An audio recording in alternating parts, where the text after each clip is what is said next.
Shalom, jemaat yang dikasihi Tuhan, selamat pagi dan selamat bergabung di ibadah live streaming GBI Citra Garden 2. Berikut informasi seputar kegiatan gereja sepekan ini.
Tak berkesudahan kasih setia Tuhan, tak habis-habisnya rahmat-Nya, selalu baru tiap pagi, besar kesetiaan-Mu. Mari kita memulai ibadah pagi ini dengan sukacita dan memuliakan nama-Nya. Selamat beribadah dan Tuhan Yesus memberkati. Shalom saudara-saudara semua. Selamat pagi, selamat beribadah kembali di GBI Citra Garden 2, saudara-saudara.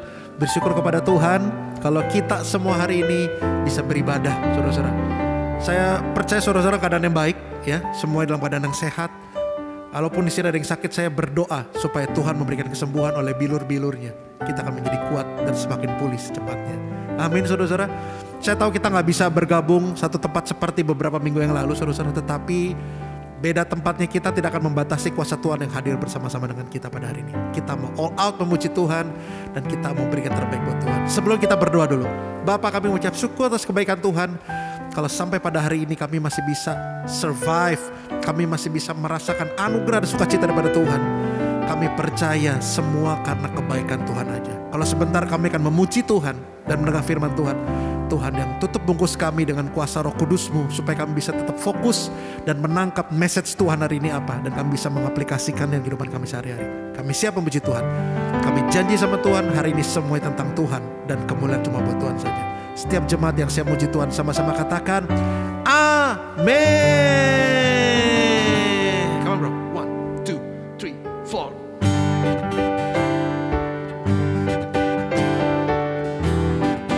Di rumah sama-sama tepuk tangan ya.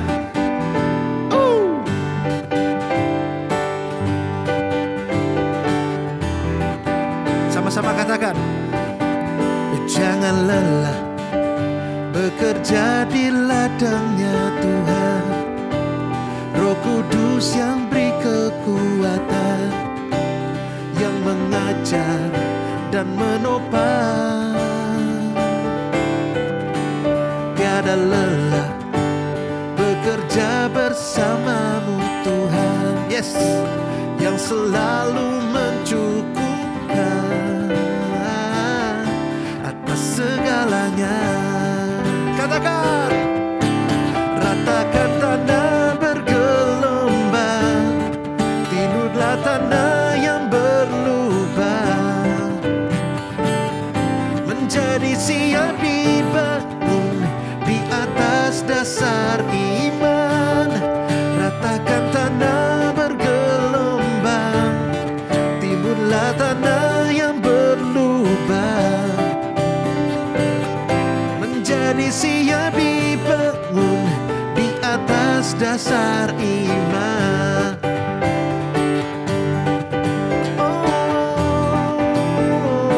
Oh, sama-sama, jangan lelah bekerja di ladangnya Tuhan.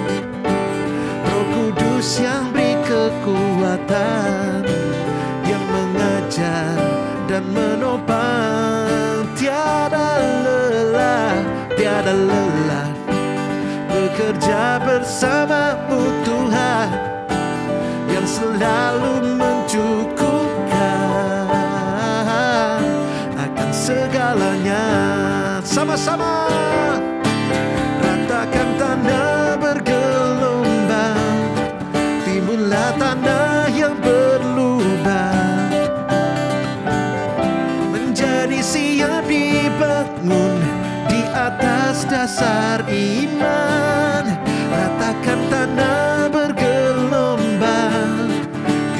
Timbunlah tanah yang berlubang, menjadi siap dibangun di atas dasar iman.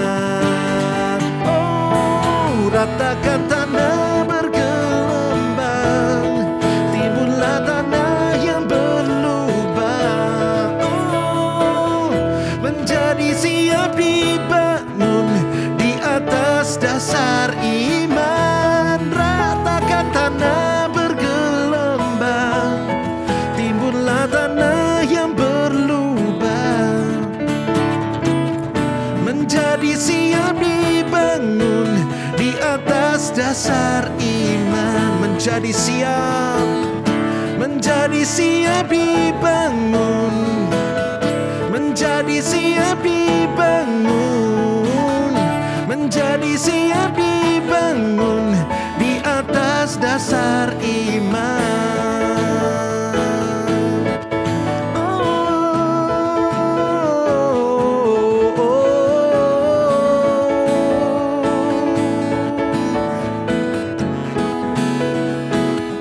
Berikan sorak-sorai paling meriah buat Tuhan Yesus dong saudara-saudara.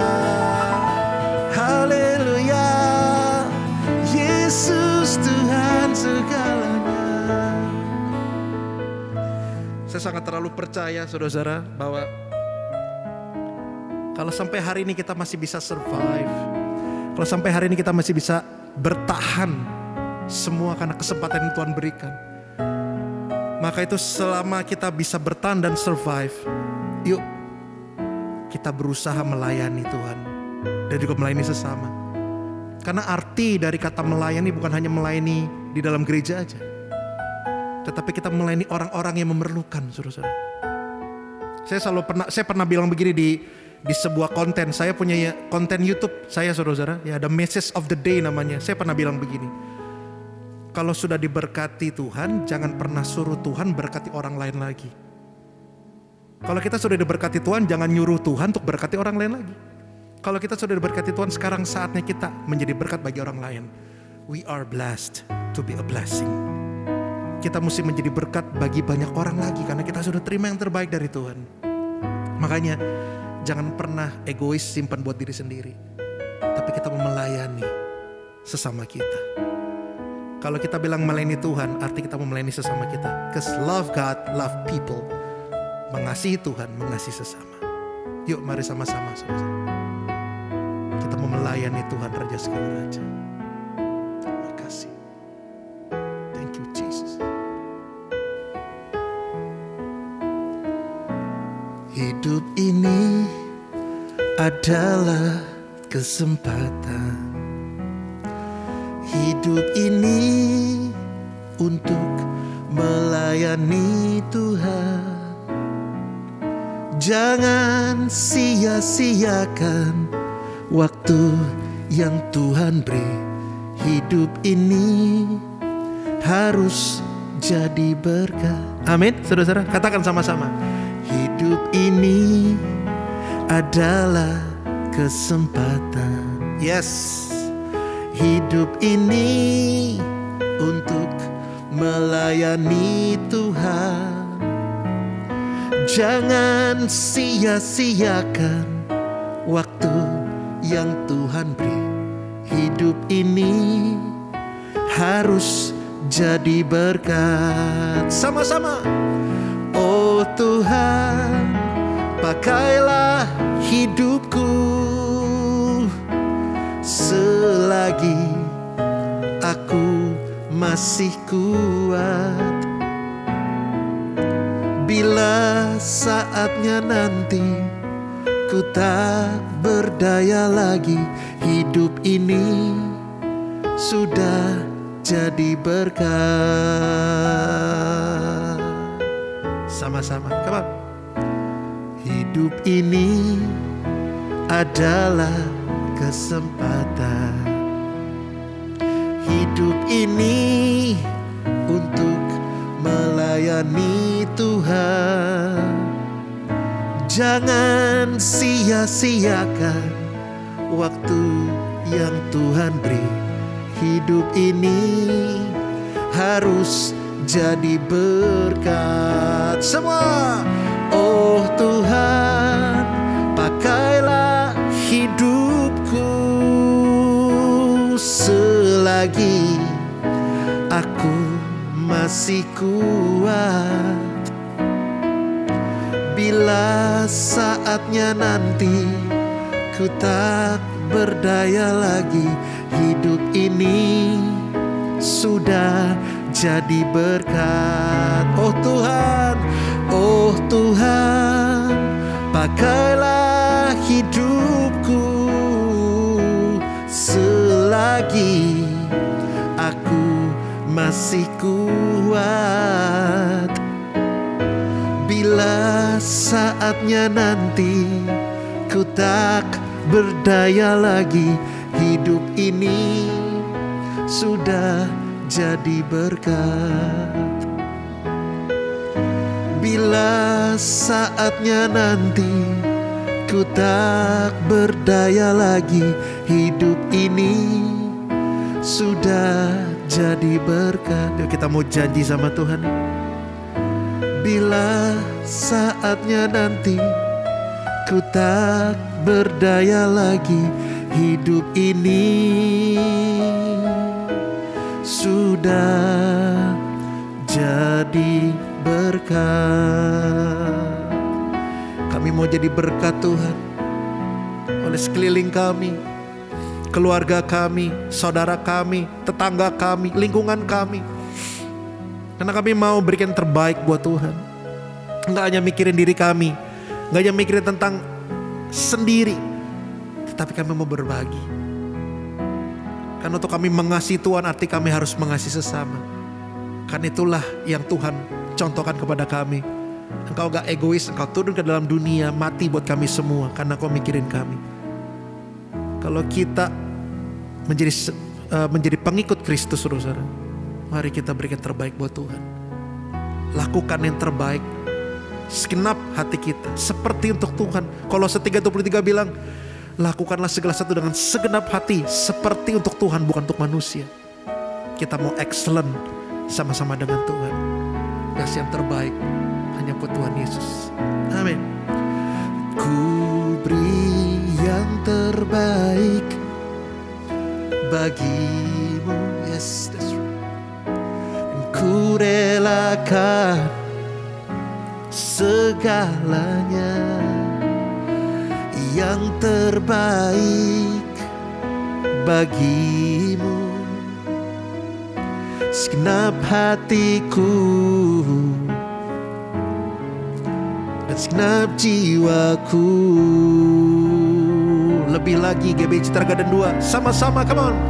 Ku beri yang terbaik bagimu, dan ku relakan segalanya, amin. Yang terbaik bagimu,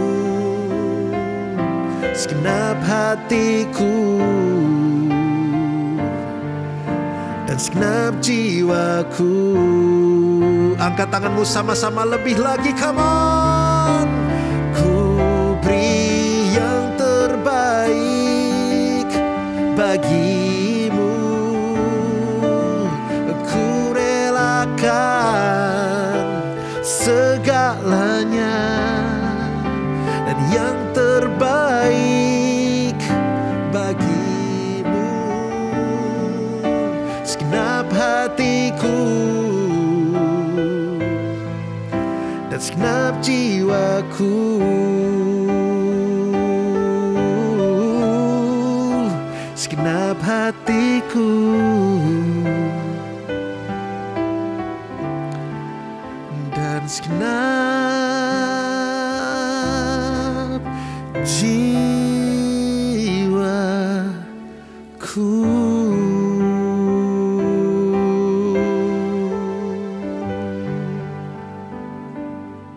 Selamat pagi Bapak Ibu sekalian, baik yang di tempat ini maupun yang di rumah, dimanapun Bapak Ibu berada. Kembali kita bertemu lagi untuk ibadah dan mendengarkan kebenaran firman Tuhan. Sebelum mulai kita mau berdoa dulu. Bapa, dalam nama Tuhan Yesus kami mengucap syukur dan terima kasih Tuhan buat setiap kebaikan Tuhan, anugerah Tuhan yang begitu melimpah atas kami. Hingga pada hari ini kami boleh beribadah kami tahu itu karena kebaikan dan kemurahan Tuhan yang tidak terhingga atas kami. Bapa, biar kebenaran firman Tuhan yang sebentar akan kami dengarkan Tuhan, yang akan ditaburkan, boleh kami buka hati kami, tanah kami, hati kami yang paling baik Tuhan, sehingga kebenaran itu boleh bertumbuh dalam hati kami. Terima kasih Bapak ini hamba-Mu yang sangat terbatas Bapa, dan hamba percaya pengurapan Tuhan ada bersama dengan hamba, bahkan Engkau ada di dalam ibadah kami. Terima kasih Tuhan, di dalam nama Tuhan Yesus, haleluya, amin. Oke, selamat pagi Bapak Ibu sekalian, shalom, selamat beribadah. Hari ini tema yang diberikan adalah keluarga sebagai role model. Bapak Ibu pernah mendengar ada yang suka bilang gini, anaknya hamba Tuhan atau anaknya pendeta dalam arti kata, atau anaknya pelayan yang aktif di gereja, terus keluarganya dalam tanda kutip dan anak-anaknya pun dalam tanda kutip yang tidak menyenangkan Bapak Ibu. Nah, buat anak-anak muda, generasi muda yang aktif dalam pelayanan, ternyata waktu dalam kehidupan sehari-harinya keluar dari tempat ibadah atau keluar dari tempat pelayanan di gereja, dalam tanda kutip perlakuan dan apa yang dilakukannya juga dalam tanda kutip tidak menyenangkan. Nah, entah Bapak Ibu pernah mendengar atau ada juga yang langsung menunjukkannya terhadap Bapak Ibu. Kalau saya pribadi, saya pernah mendengar dan saya juga ada yang menunjukkan langsung dalam kehidupan saya. Hari ini judulnya adalah keluarga sebagai role model. Kita mau belajar dari seperti apa sih keluarga yang diinginkan dalam kehidupan kita. Kita dari belajar, saya buka dulu dengan keluarga yang kurang baik Bapak Ibu. Kita mau baca di 1 Samuel 2 ayat 12 sampai 17. Saya bacakan Bapak Ibu. Adapun anak-anak lelaki Eli adalah orang-orang dursila. Mereka tidak mengindahkan Tuhan ataupun batas hak para iman terhadap bangsa itu. Setiap kali seorang mempersembahkan korban sembelihan, sementara daging itu dimasak, datanglah bujang imam membawa garpu bergigi 3 di tangannya dan dicucukkannya ke dalam bejana, lalu ke dalam kuali dan ke dalam belanga atau ke dalam periuk. Segala yang ditarik dengan garpu itu ke atas diambil imam itu untuk dirinya sendiri. Demikianlah mereka memperlakukan semua orang Israel yang datang ke sana ke Silo. Ayat 15, bahkan sebelum lemaknya dibakar, bujang imam itu datang lalu berkata kepada orang yang mempersembahkan korban itu, berikanlah daging kepada imam untuk dipanggang, sebab ia tidak mau menerima daripadamu daging yang dimasak, hanya yang mentah saja. Apabila orang itu menjawab, bukankah lemak itu harus dibakar dahulu, kemudian barulah ambil bagimu sesuka hatimu? Maka berkatalah ia kepada orang itu, sekarang juga harus kamu berikan, kalau tidak aku akan mengambilnya dengan kekerasan. 17, dengan demikian sangat besarlah dosa kedua orang muda itu di hadapan Tuhan, sebab mereka memandang rendah korban untuk Tuhan. Bapak Ibu sekalian, waktu saya renungkan firman Tuhan ini, waktu saya baca tentang firman Tuhan ini, saya juga berpikir gini, ternyata pada zaman dahulu Imam Eli yang adalah imam besar di Israel, kurang lebih hampir 40 tahun menjadi imam di Israel itu, punya anak yang seperti ini ya Bapak Ibu. Dan saya berpikir nggak mungkin loh, mereka tuh nggak tahu cara bagaimana mempersembahkan korban gitu kan, cara bagaimana harus yang dia ambil, bagian mana yang harus dia ambil. Tapi kenyataannya mereka bertolak belakang sekali dengan apa yang harusnya dilakukan dan tidak dilakukan. Sebab itu saya berpikir gini, kalau pada saat-saat sekarang gitu kan, saat sekarang orang bilang ditujukan kepada saya contohnya, oh mamanya pelayan Tuhan, papahnya pelayan Tuhan, kok anaknya dalam tanda kutip. Ternyata bukan pada zaman sekarang aja Bapak Ibu, ternyata zaman dahulu pun itu sudah ada yang di sana. Nah, bagaimana apa yang dilakukan kita sebagai orang tua waktu melihat anak kita seperti ini? Nah, saya renungkan kembali, kenapa ya kok anak ini sampai melakukan, anaknya Imam Eli ini, kedua anak Imam Eli sampai melakukan hal yang sejauh itu. Bahkan Tuhan katakan anak-anak yang dursila. Anak-anak yang tidak menyenangkan hati Tuhan, bahkan melakukan dosa besar di hadapan Tuhan. Bagaimana peran orang tua dalam kehidupan anak-anak ini? Nah, kita mau melihat Bapak Ibu, ternyata apa yang dilakukan Imam Eli ini kepada anak-anaknya, Imam Eli itu tidak tegas. Anak-anaknya melakukan kesalahan, tapi Imam Eli tidak melakukan bagiannya sebagai orang tua. Yuk kita sama-sama lihat Bapak Ibu 1 Samuel 2 ayat 22 sampai 24. Saya bacakan buat Bapak Ibu. Eli telah sangat tua. Apabila didengarnya segala sesuatu yang dilakukan anak-anaknya terhadap semua orang Israel, dan bahwa mereka itu tidur dengan perempuan-perempuan yang melayani di depan pintu kemah pertemuan, apa yang dikatakan Imam Eli? Berkatalah ia kepada mereka, mengapa kamu melakukan hal-hal yang begitu? Sehingga aku dengar dari segenap bangsa ini tentang perbuatan-perbuatanmu yang jahat. Janganlah begitu anak-anakku, bukan kabar baik yang kudengar itu bahwa kamu menyebabkan umat Tuhan melakukan pelanggaran. Dosa yang segitu besar dilakukan anak-anaknya Imam Eli, tapi orang tuanya dengan santai mengatakan kepada anak-anaknya, ya kan, mengapa kamu melakukan itu? Janganlah begitu. Jadi Imam Eli terlalu lemah sekali dalam mendidik anak. Imam Eli terlalu mengasihi sekali kepada anak-anaknya. Siapa orang tua yang tidak mengasihi anaknya? Setiap orang tua pasti mengasihi anak-anaknya. Tapi ada batasan-batasan tertentu yang Imam Eli tidak lakukan. Dia sebagai orang tua itu tidak tegas sekali. Bahkan kalau saya bilang terlalu memanjakan anak-anaknya. Sehingga anak-anaknya melakukan dosa bertambah banyak dan dia melakukan lagi berulang-ulang dan berulang-ulang. Nah, itu yang dilakukan. Ketidaktegasan orang tua membuat anaknya semakin hari tidak berhenti dari apa yang dilakukan kesalahan. Tapi anak itu akan terus melakukannya lagi. Karena ketidaktegasan orang tua. Nah Bapak Ibu sekalian, apa lagi penyebabnya seperti itu? Kita mau lihat lagi, Imam Eli tidak memberi teladan. Yang pertama tadi, Imam Eli tidak tegas. Yang kedua, Imam Eli tidak memberi teladan. Saya bacakan kembali di 1 Samuel 2 ayat 29. Mengapa engkau memandang loba kepada korban sembelianku dan korban sajianku yang telah kuperintahkan? Dan mengapa engkau menghormati anak-anakmu lebih daripadaku sambil kamu menggemukkan dirimu dengan bagian yang terbaik dari setiap korban sajian umatku Israel. Nah Bapak Ibu sekalian, kalau kita lihat gambar di depan, harusnya orang tua di depan, belakangnya tuh anak-anak. Orang tua harus menjadi teladan untuk anak-anak. Tapi Imam Eli, ketidaktegasan Imam Eli sehingga dia tidak punya teladan. Secara tidak langsung, disadari atau tidak disadari, anak-anaknya melakukan keserakahan, melakukan yang tidak berkenan di hadapan Tuhan. Imam Eli dengan diam-diam saja tidak melakukan sesuatu, itu akhirnya Imam Eli tidak lagi mempunyai teladan di hadapan anak-anaknya.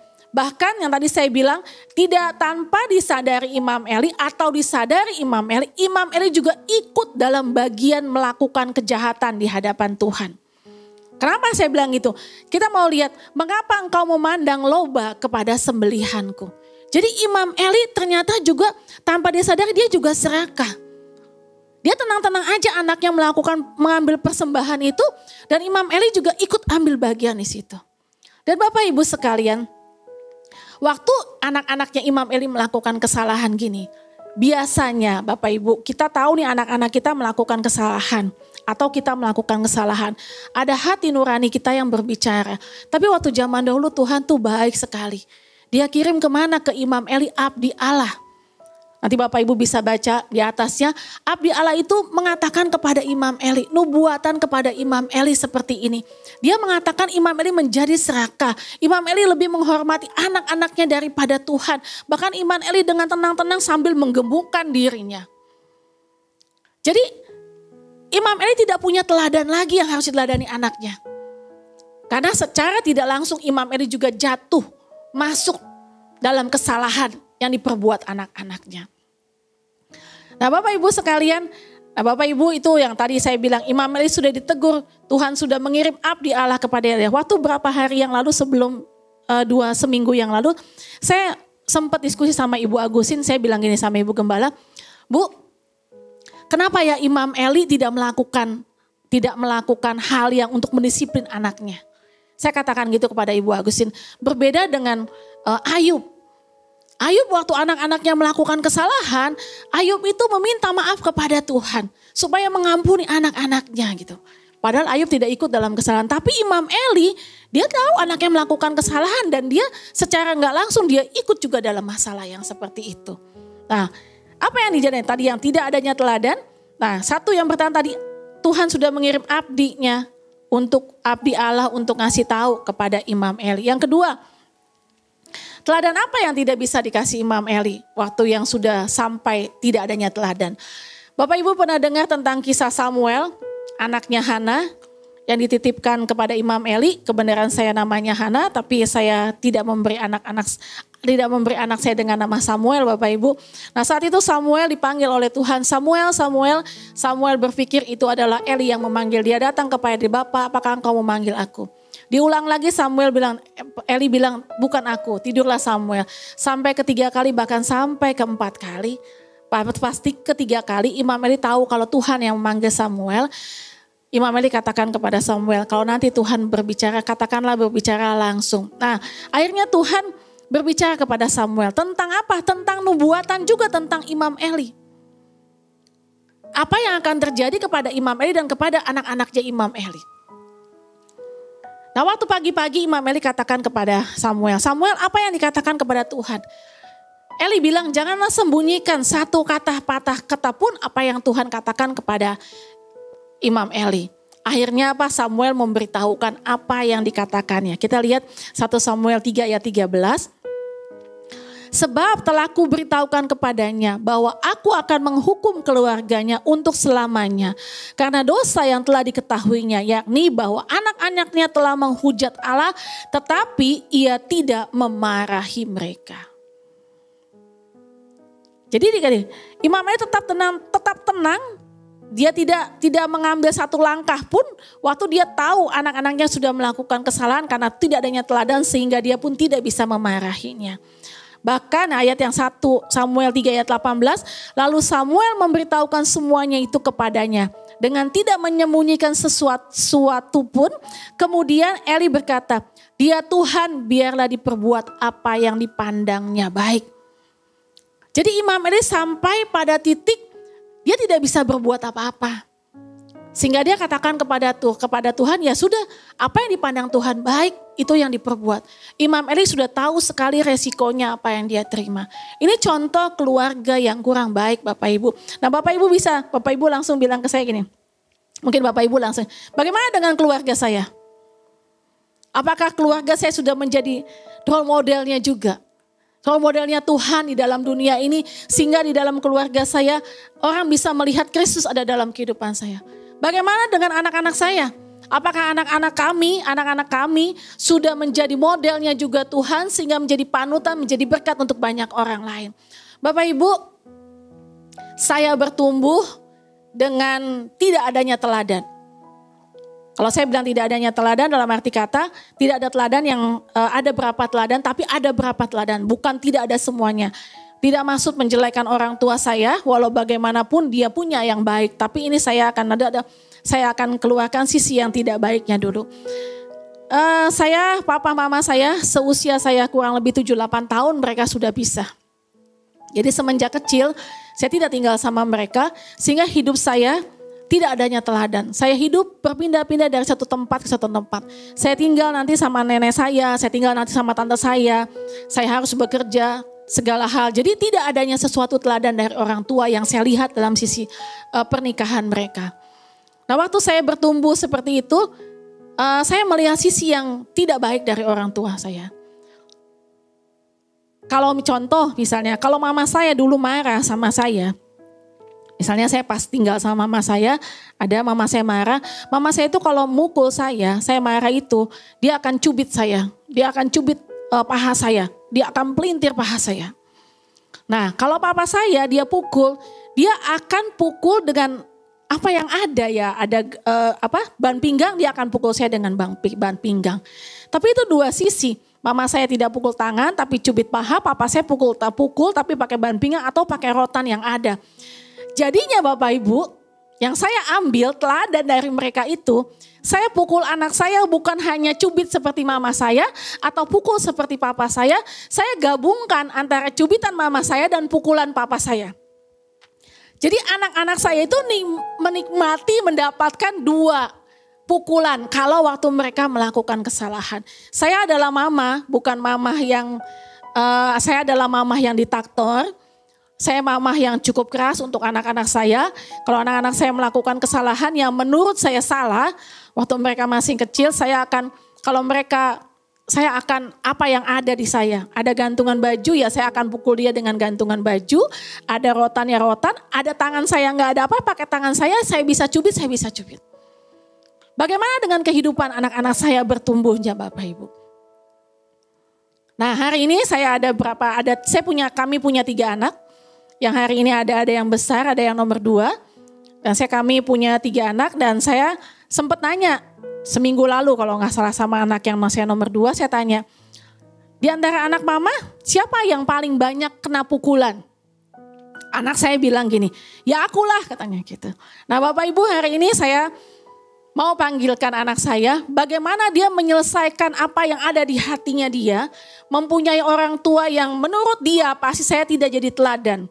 Karena saya marah sembari emosi, saya bisa teriak sembari emosi, saya bisa pukul dia sembari marah, saya bisa cubit dia sembari marah. Apa yang terjadi sama dia? Apakah saya termasuk orang tua yang bisa diteladani? Apa tidak diteladani? Dan bagaimana anak saya bisa menyelesaikan masa-masa seperti itu? Dengan pergumulan yang ada. Nah saya panggilkan anak saya nomor 2. Di sini ada anak saya Bapak Ibu. Nah walaupun tadi dia bilang, mama nih apa sih katanya panggil-panggil terus katanya gitu. Tapi ini dia akan cerita bagaimana orang tua yang dengan teladan yang punya mama yang seperti saya. Yang mamanya diktator Bapak Ibu. Mamanya arogan dan mamanya cukup keras. Nah ini anak saya Hagai. Namanya Hagai. Nah ini Bapak Ibu, nah Hagai bisa menceritakan bagaimana waktu masih kecil mama pukul Hagai, terus mama sahabat Hagai, terus apa yang terjadi dengan Hagai waktu Hagai bertumbuh dengan dewasa. Kalau mama dulu suka bilang, Hagai jangan bikin malu mama ya gitu kan. Selalu saya suka bilang itu ke anak-anak, jangan bikin malu mama ya. Nah apa yang terjadi dengan Hagai dengan pergolakan yang ada, yang dia juga pasti gak menyenangkan punya mama yang seperti saya gini. Ya kan, yang dia lakukan apa? Apakah didikan yang mama kasih, papa kasih itu ada teladan membuat Hagai bisa mengerem dalam kehidupan sehari-hari, dalam pergaulan, seperti itu. Nah sekarang Hagai bisa menceritakan gitu. Oke, shalom Bapak Ibu semuanya. Jadi sedikit cerita, saya ini emang anak kedua dan waktu kecil memang saya cukup bandel, cukup nakal. Jadi ya sering lah dipukul, pokoknya merasakan yang tadi diceritakan tuh saya paling sering merasakan. Dulu waktu kecil sih pasti kesel setiap itu terjadi. Kenapa kayak saya yang dipukul terus, saya yang dimarahin terus, pokoknya saya selalu deh yang kena.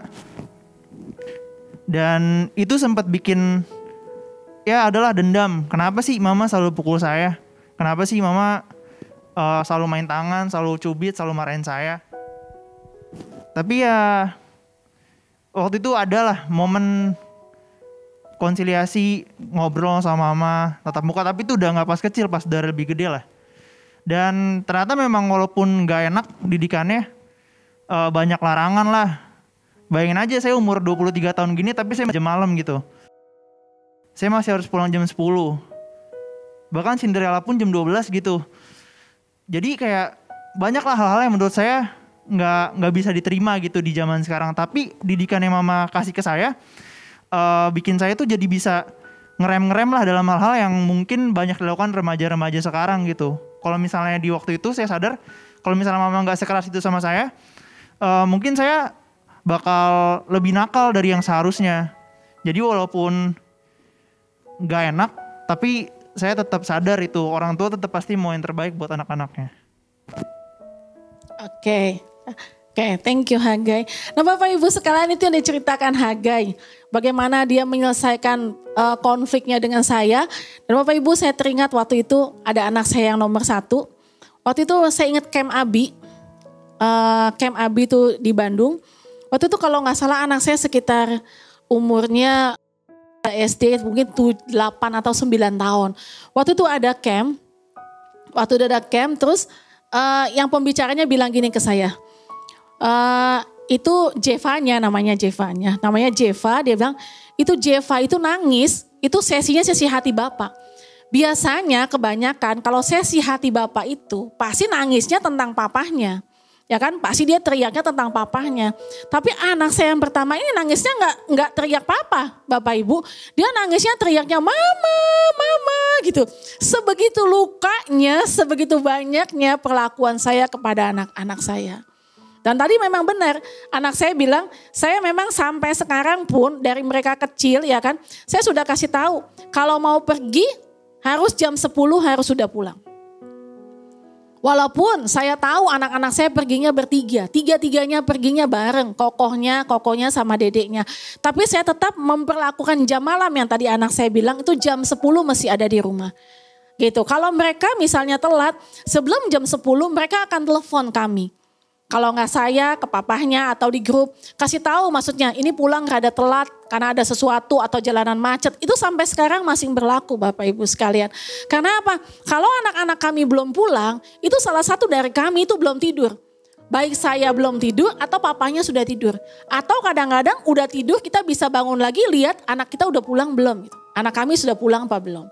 Nah itu yang terjadi sampai sekarang. Walaupun tadi anak saya bilang yang nomor 2 sudah 23 tahun, tetap masih ada jam berlakuan seperti itu Bapak Ibu. Nah itu yang terjadi dengan anak-anak saya. Bagaimana? Jadi keluarga saya, apakah keluarga saya menjadi model contoh untuk ada Kristus dalam kehidupan saya? Saya nggak bisa menilai, tapi yang akan menilai nanti bagaimana dengan orang-orang di sekeliling saya. Bagaimana kehidupan saya, kehidupan suami saya, tadi yang saya katakan anak-anak saya jadi nggak contoh sih buat banyak orang. Jadi nggak sih kami berkat untuk banyak orang Bapak Ibu? Kalau saya Bapak Ibu bilang saya sudah jadi berkat, saya bilang belum. Kami tetap dalam tahapan belajar Bapak Ibu. Yang kedua, model keluarga yang kurang baik. Tadi yang kurang baik, sekarang kita baca model keluarga yang baik.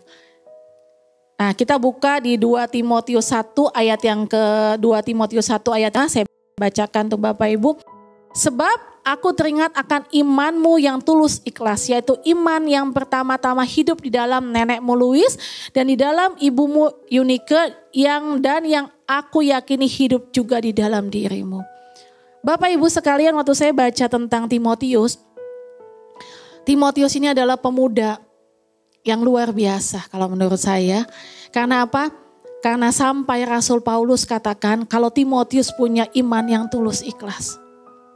Siapa yang tidak ingin orang tua punya anak seperti Timotius? Tapi bagaimana kita mau anak-anak kita bertumbuh? Bagaimana nanti cucu-cucu kita bertumbuh dengan iman yang baik? Kalau mulai dari kita tidak punya teladan sama sekali yang bisa diteladani oleh anak-anak kita. Kenapa Timotius bertumbuh dengan baik? Karena apa? Karena ada teladan dari neneknya. Ada teladan dari mamahnya yang bisa diteladani. Apakah cuma ada teladan doang? Apakah cuma teladan yang dilihat aja? Enggak Bapak Ibu. Kita lihat lagi di 2 Timotius 3 ayat yang ke-15. Ingatlah juga bahwa dari kecil engkau sudah mengenal kitab suci yang dapat memberi hikmat kepadamu dan menuntun engkau kepada keselamatan oleh iman oleh Kristus Yesus. Jadi bukan hanya ada teladan dalam kehidupan Timotius, tapi di dalam kehidupan Timotius ada didikan. Didikan yang diberikan kepada Timotius dari neneknya, dari mamahnya itu adalah tentang kebenaran firman Tuhan. Tadi saya lupa tanya sama Hagai kalau lagi saya marah, saya disiplin Bapak Ibu sesudah saya pukul, saya akan suruh dia baca Alkitab. Baca Alkitabnya Bapak Ibu enggak 1 pasal, 2 pasal, enggak. Saya baca bisa misalnya kisah Rasul atau Matius, ya Matius aja. 1 kitab itu saya suruh baca. Dan saya enggak suruh baca sama Hagai itu anak-anak saya yang lain, dia dengan diam baca dalam hati, enggak. Saya bilang sama anak-anak saya untuk bacanya pakai suara. Kalau saya masih ingat Hagai, kalau memang paling banyak ya tadi saya bilang paling banyak kena pukulan tuh Hagai. Hagai itu seperti makan obat pagi, siang, sore Bapak Ibu. Seperti makan nasi juga. Dia pagi, siang, sore kalau saya di rumah itu pasti kena pukulan saya. pasti kena omelan saya. Dan dia kalau saya lagi disiplin tuh baca Alkitab itu yang satu kitab itu, maksudnya Matius gitu ya, enggak pasal Bapak Ibu. Saya bisa melihat Jokan dengan wajah yang tidak suka, dengan wajah yang marah gitu kan, dengan berlindangan air mata gitu kan. Saya masih bisa melihat gayanya Hagai, ekspresinya dia, dari dia nangis Bapak Ibu, sampai nangis air matanya tuh tidak ada. Sampai dia menikmati baca Alkitabnya kalau menurut saya ya. Tapi gak tahu hatinya waktu masih itu pasti marah sekali. Dan itu butuh. Saya sampai waktu itu bilang, waduh Hagai kamu luar biasa nih baca Alkitabnya. Sampai bisa satu segitu banyak saya bilang gitu. Nah itu yang saya lakukan. Mungkin didikan saya tidak sebaik didikan orang tua Timotius. Nah Bapak Ibu bilang gini mungkin dalam hati. Mungkin Bapak Ibu ada yang anak-anaknya sudah dewasa. Bapak Ibu bisa melihat gaya kehidupan Bapak Ibu sekalian. Misalnya Bapak Ibu gini, saya termasuk orang tua yang tidak tegas. Ternyata tapi anak-anak saya bertumbuh dengan baik. Ada gak Bapak Ibu? Ada. Ada gak misalnya orang tuanya yang arogan, yang kasar sekali sama anak-anaknya. Ya kan, yang berbeda balik sekali gitu, yang tidak tegas sama yang tegas sekali. Ada gak anak-anaknya yang berhasil? Mereka bilang ada kok, ada. Tapi Bapak Ibu kita nggak pernah tahu apa yang terjadi sepanjang perjalanan dia sampai berhasil. Perjuangan-perjuangan apa terhadap anak-anak kita yang terjadi. Yang tadi saya katakan, bagaimana dengan orang tua saya yang tidak ada teladan. Bagaimana perjuangan saya untuk saya sampai pada saat seperti sekarang. Enggak gampang Bapak Ibu. 1 kah perjuangan? Enggak. 2 kah? Enggak. 3 kah? Enggak. Banyak sekali perjuangan. Kalau saya sampai bisa berdiri di tempat sini. Dengan tidak adanya teladan dari orang tua, dengan tidak adanya didikan dari orang tua, itu membuat saya lebih sulit lagi. Lebih banyak lagi perjuangannya. Sehingga sampai pada saat bisa saya ada pada saat Bapak Ibu lihat saya berdiri di tempat ini. Dan saya percaya perjuangan anak-anak saya untuk menjadi anak-anak yang menurut saya sekarang mereka sudah anak-anak yang diberkati Tuhan. Anak-anak yang saya selalu berdoa menjadi berkat untuk banyak orang. Perjuangan mereka pun pasti banyak. Dengan mempunyai orang tua, mama tipe yang seperti saya. Dan apa yang terjadi Bapak Ibu? Yang tadi saya bilang, saya banyak sekali menghadapi perjuangan-perjuangan. Dan saya tidak punya teladan, akhirnya saya limpahkan kepada anak-anak. Tapi saya mendidik anak-anak saya dengan keras, dengan segala sesuatu yang menurut saya baik. Menurut saya didikan saya baik. Tapi menurut anak-anak saya bahkan suami saya pun belum tentu bilang baik. Nah bagaimana saya hidup teladan? Nah Bapak Ibu tadi yang saya bilang orang tua saya tidak menjadi teladan dalam hal hidup kekeluargaan. Tapi ada berapa yang menjadi teladan Bapak Ibu? Saya akan ceritakan kalau saya punya papa saya itu orangnya lawyer sekali. Papa saya itu kalau misalnya beli rambutan dia gak akan beli rambutan 1 ikat atau 2 ikat. Dia bisa beli rambutan 1 puhun. 1 puhun dibeli, dibawa masukin kantong, nanti sampai rumah dibagi-bagi ke tetangga-tetangga. Nah kalau beli durian juga sama Bapak Ibu. Papa saya gak akan beli durian 1 atau 2, gak akan Bapak Ibu.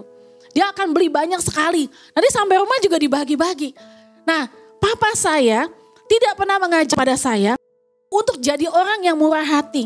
Papa saya tidak mengajarkan kepada saya jadi orang jangan pelit. Papa saya tidak mengajarkan kepada saya kalau misalnya beli itu dibagi-bagi sama orang. Papa saya tidak mengajarkan seperti itu. Tapi saya melihat teladan yang papa saya lakukan. Walaupun apa yang saya lakukan tidak sebanyak papa saya.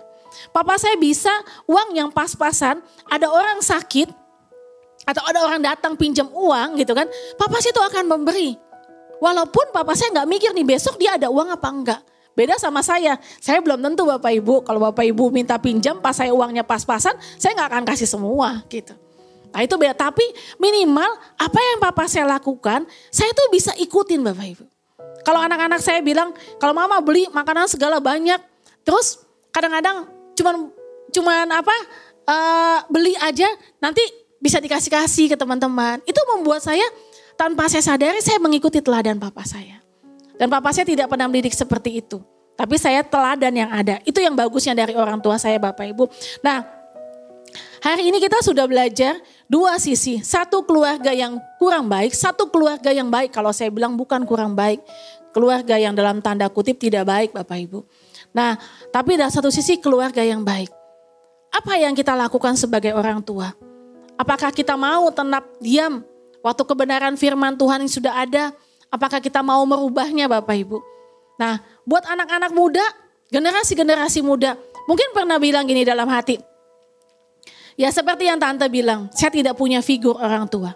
Saya tidak punya teladan dari orang tua. Bagaimana saya bisa menjadi baik? Bagaimana hidup saya bisa menjadi bagus? Bagaimana karakter saya bisa terbentuk dengan baik? Sedangkan tidak adanya teladan, tidak ada didikan dari orang tua yang tidak bisa dicontoh. Saya kasih tahu buat anak-anak muda, buat generasi muda.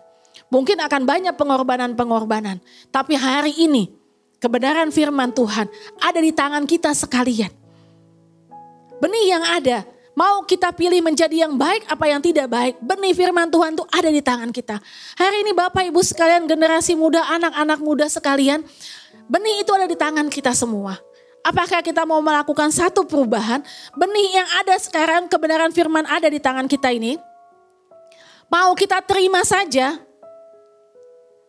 Itu pilihan di tangan kita. Yang terakhir pilihan di tangan kita. Nah, benih ini bisa di tangan kita, sudah di tangan kita. Apa kita mau cuma terima saja, kita diamkan saja, itu pilihan di tangan kita. Apa benih ini sudah ada di tangan kita, mau kita buang, itu pilihan di tangan kita. Apa benih yang ada sekarang kebenaran firman Tuhan ini, mau kita ambil aja, kita simpan saja, itu pilihan di tangan kita. Apakah sekarang benih firman Tuhan yang baru ditaburkan ini mau kita ambil atau kita masih masukkan dalam hati dan kita renungkan dan kita lakukan. Kita mau melakukan perubahan-perubahan dalam kehidupan kita. Itu keputusan di tangan kita. Jadi pilihan semua ada di tangan kita. Kalau Bapak Ibu atau semua yang mendengarkan kebenaran firman Tuhan ini, Bapak Ibu sudah nyaman dengan kehidupan Bapak Ibu dan tidak melakukan perubahan, itu kan pilihan di tangan Bapak Ibu sekalian. Tapi kalau Bapak Ibu ingin satu perubahan, pilihan di tangan kita semua. Bapak Ibu sekalian, tapi saya percaya, saya berdoa. Kalau tadi saya katakan firman Tuhan ini bukan cuma buat Bapak Ibu yang mendengarkan. Tapi firman Tuhan ini juga buat saya juga. Karena tadi yang saya katakan, apakah saya sudah menjadi contoh, sudah menjadi berkat untuk banyak orang. Saya masih tetap dalam proses. Saya masih terus belajar, Apakah saya yang tadinya marah, saya sekarang bisa meredam amarah saya? Belum sepenuhnya. Walaupun seakan-akan kalau marah saya itu ada, saya ingin meledak, ada satu tahanan yang meledak. Tapi tetap meledak, marah tetap ada Bapak Ibu. Dan saya masih tetap harus belajar. Apakah kata-kata saya kadang-kadang menyakiti keluarga saya sudah bisa mengerem. Saya bisa mengerem sedikitnya variasi. Tapi kata-kata kasar itu, kata-kata kenceng itu masih ada dalam kehidupan saya. Sebab itu saya katakan firman Tuhan ini itu juga buat saya. Jadi Bapak Ibu yang mendengarkan maupun saya yang berbicara di depan pada saat ini firman Tuhan itu buat kita semua. Supaya apa? Kita bisa memilih mana yang baik. Dan saya percaya Bapak Ibu waktu kita bilang gini, Tuhan saya dulu suka bilang gini, ya orang terima saya apa adanya ya apa adanya. Saya tipenya seperti ini. Saya kasar kamu mau terima baik ya mau oke, kalau enggak terima ya enggak masalah. Tapi sebenarnya itu bukan jawaban. Waktu saya mulai melihat, saya mulai melakukan perubahan, apakah saya sakit? Kalau dulu saya di dalam keluarga saya, kalau saya mau marah saya harus spontan. Saya bisa keluarkan marah saya. Tapi sekarang saya mulai ngerem. Kalau anak saya menurut saya melakukan hal yang tidak berkenan sama saya harus tahan dulu. Saya sakit gak di dalam kehidupan saya? Sakit Bapak Ibu. Sakit sekali. Bagaimana pengorbanan yang terjadi, perjuangan saya untuk saya meredam itu. Saya butuh adanya Tuhan sama-sama saya. Jadi Bapak Ibu, kalau sekarang Bapak Ibu mau mengambil atau anak-anak muda mau mengambil keputusan, saya mau melakukan perubahan. Pasti nanti akan ada jatuh, bangun, kita bangun lagi. Jatuh lagi, kita bangun lagi. Kita percaya kita bisa kuat. Karena apa? Karena kita bilang sama Tuhan, Tuhan kita mau melakukan perubahan. Tuhan saya mau ada satu perubahan. Saya mau dalam kehidupan saya, dalam tingkah saya, bukan hanya dalam gereja yang baik. Di dalam 4 kotak aja di dalam gereja ini. Tapi waktu kami melangkah keluar, kami ketemu orang, kami bisa menjadi berkat. Kami bisa orang melihat ada Kristus dalam kehidupan kita. Sehingga nama Tuhan dimuliakan dalam kehidupan setiap kita anak-anak Tuhan. Sehingga waktu kita melangkah kemanapun, dalam kehidupan kita, nama Tuhan yang dimuliakan. Karena apa? Karena Kristus yang ada dalam kehidupan kita. Bapak Ibu sekalian, itu kebenaran firman Tuhan yang hari ini kita bisa sama-sama belajar. Sama-sama kita pelajari, sama-sama kita renungkan. Keputusan di tangan Bapak Ibu.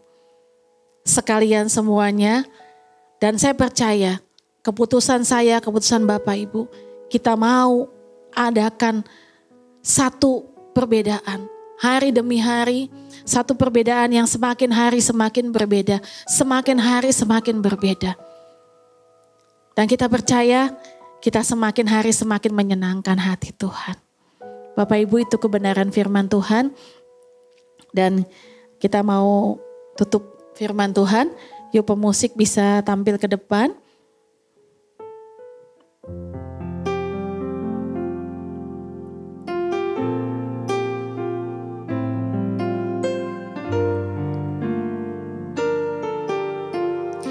Saya dulu waktu saya masih anak-anak saya belum menikah. Anak-anak saya masih kecil-kecil. Saya punya mimpi gini. Tuhan, saya pengen punya keluarga yang menyenangkan. Saya punya mimpi, saya ingin punya keluarga yang harmonis. Karena di balik pengalaman saya sebagai seorang anak, saya tidak menemukan kasih sayang di dalam orang tua saya. Saya tidak menemukan kehangatan keluarga di dalam kehidupan saya. Jadi mimpi saya waktu itu, saya ingin punya keluarga yang keluarga takut Tuhan. Saya ingin punya keluarga anak-anak yang bisa melayani sama-sama dengan saya. Dan saya percaya Bapak Ibu pun punya mimpi yang seperti itu. Anak-anak pun punya mimpi yang seperti itu. Kita angkat pujian ini. Bersama keluargaku. Kami datang di hadirat-Mu dalam satu kasih dengan bersehati, berjanji setia sampai akhir, mengasihi-Mu Yesus.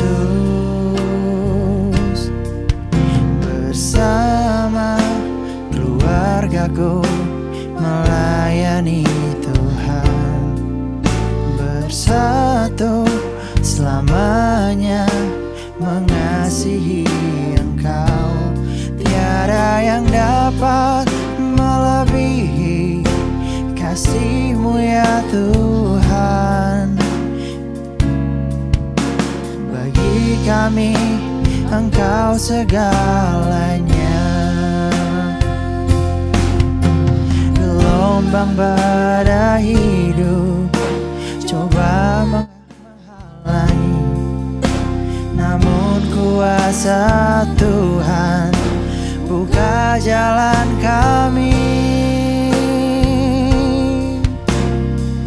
Bapak Ibu sekalian, bersama keluarga, pujian ini mengingatkan kepada kita semua betapa indahnya kalau kita sekeluarga bersama keluarga kita bisa melayani Tuhan. Bapak Ibu, saya tidak katakan melayani Tuhan hanya dalam gereja, tidak Bapak Ibu. Melayani Tuhan di tempat kita bekerja, di tempat kita beraktivitas, di tempat kita bertemu orang, di tempat kita berbisnis, dimanapun kita berada. Buat anak-anak muda, melayani Tuhan tidak hanya di dalam gereja, tetapi di dalam pergaulan, di dalam kuliah, dimanapun kita berada. kita bisa melayani Tuhan. Betapa indahnya, betapa menyenangkan hati Tuhan ya. Kalau kita sekeluarga bisa melayani Tuhan. Walaupun akan banyak badai, walaupun akan banyak percobaan, banyak ujian yang akan menghadang di depan kita. Sehingga kita bisa katakan kepada Tuhan, Tuhan aku tidak kuat. Kami tidak sanggup Tuhan menjadi keluarga yang menjadi modelnya Engkau di dalam kehidupan keluarga kami. Tapi bersama Tuhan kita pasti bisa. Kita angkat refnya lagi. Bersama keluargaku melayani Tuhan, bersatu selamanya mengasihi Engkau. Tiada yang dapat melebihi kasih-Mu ya Tuhan. Bagi kami Engkau segalanya. Bagi badai hidup coba menghalangi, namun kuasa Tuhan buka jalan kami. Bersama keluargaku melayani Tuhan, bersatu selamanya mengasihi Engkau. Tiada yang dapat melebihi kasih-Mu ya Tuhan. Bagi kami Engkau segalanya. Bapa, terima kasih Tuhan, kebenaran firman Tuhan sudah disampaikan dan kami sudah mendengar Tuhan. Dan kami percaya akan ada langkah yang baik, akan ada benih yang sudah kami terima, akan kami lakukan dengan baik Bapa. Dan kami percaya Tuhan, Roh Kudus Engkau yang memberi kekuatan, Engkau yang membimbing setiap kami, sehingga kami menjadi keluarga, sehingga kami menjadi model, sehingga kami menjadi pribadi yang menyenangkan hati Tuhan, yang menjadi berkat untuk banyak orang. Dimanapun kami berada, nama Tuhan yang dimuliakan. Terima kasih Tuhan, terima kasih Bapa, terpuji nama-Mu Bapa, di dalam nama Tuhan Yesus.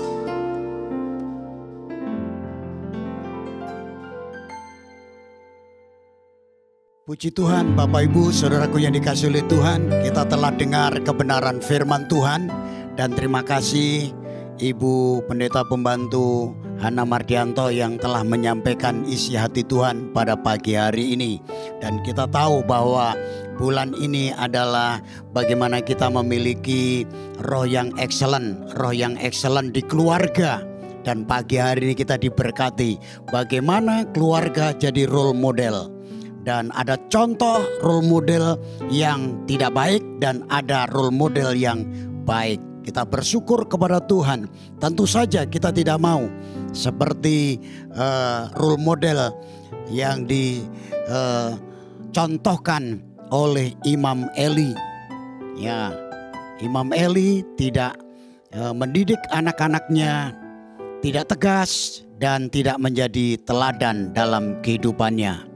Saudara, tidak jaminan siapapun saudara, tetapi yang jadi jaminan bagaimana engkau excellent di tengah keluargamu.